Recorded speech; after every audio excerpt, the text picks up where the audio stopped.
kasaysayan.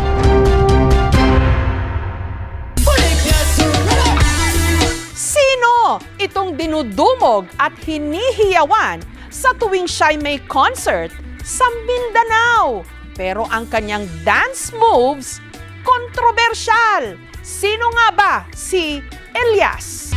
May bagong sinasayaw ang buong Pilipinas ngayon. Sa unang tingin, mukhang naughty.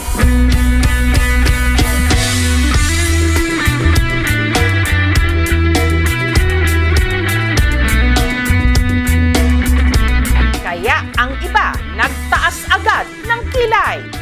Parang malaswa yung sayaw. Pero hindi nito napigilan ang pagiging viral ng dance steps na ito.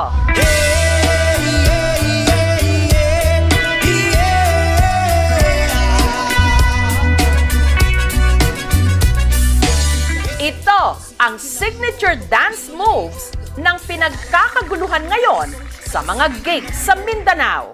Mag-ingay at say uhahay kay Elias!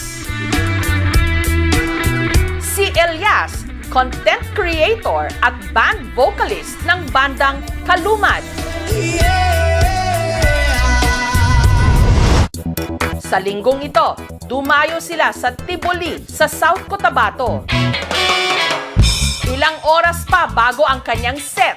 Ang fans, abangers na! Si Elias! Kasi idol namin siya! Kasi ang galing sumayaw! Elias! Oh, hi! At nung nasilayan na nila sa wakas ang kanilang idolo, ang audience hindi magkamayaw. I love you, Santander! Isa ka siyang ituhahan! Si Elias patikim ng kanyang dance moves.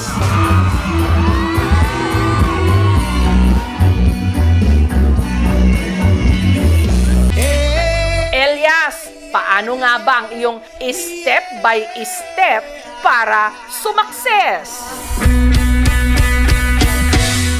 Childhood dream daw talaga ni Elias na mag-perform. Ang kanyang talento nahasa dito sa kanilang bukid sa Magpet, North Cotabato. At ang kanyang naging mentor, ang kanyang tatay Elias Sr. Bonding daw kasi talaga nilang mag-ama ang kumanta habang nagtatapping o nangungulekta ng dagta